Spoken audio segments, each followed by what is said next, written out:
What's up guys, this is RJ Ricky Habagat. Welcome back to my YouTube channel. For today's vlog ay gagawa tayo ng kape na ang gagawin nating creamer ay itong niyog, yung coconut milk, yung purong gata niya ang gagawin nating creamer sa ating kape. Ang kape po natin na ginagamit ay yung black coffee.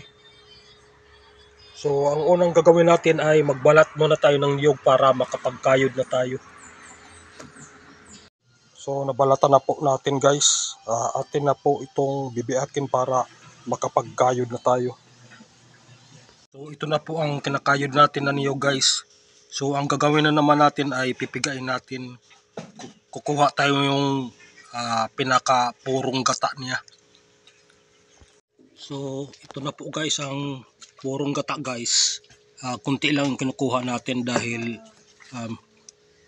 katamtaman lang naman na baso ang gagamitin natin sa pagkakape. So ang gagawin natin ngayon ay magtitimpla na tayo. So ito na po guys, kumpleto na po. Mayroon tayong purong gata, pure coconut milk, kape, at mainit na tubig. So ang unang gagawin natin ay yung kape lagay natin sa tasa. Purong kape. Sunod naman yung purong gata.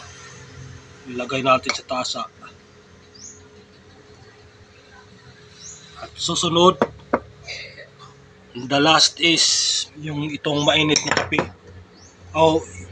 The last is itong mainit na tubig. Okay na po yan.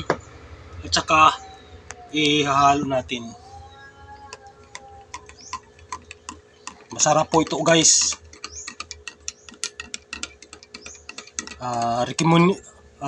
Recommended po ito sa strictly low carb diet dahil ito ang inuunom nila dahil walang asukal.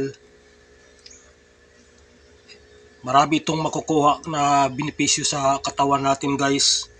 Dahil itong coconut milk is healthy. Kung sa mantika pa, itong coconut oil ay pinaka-healthy sa lahat ng oil.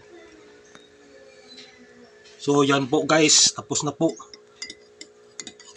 Haluin natin ng sakto para masarap talaga.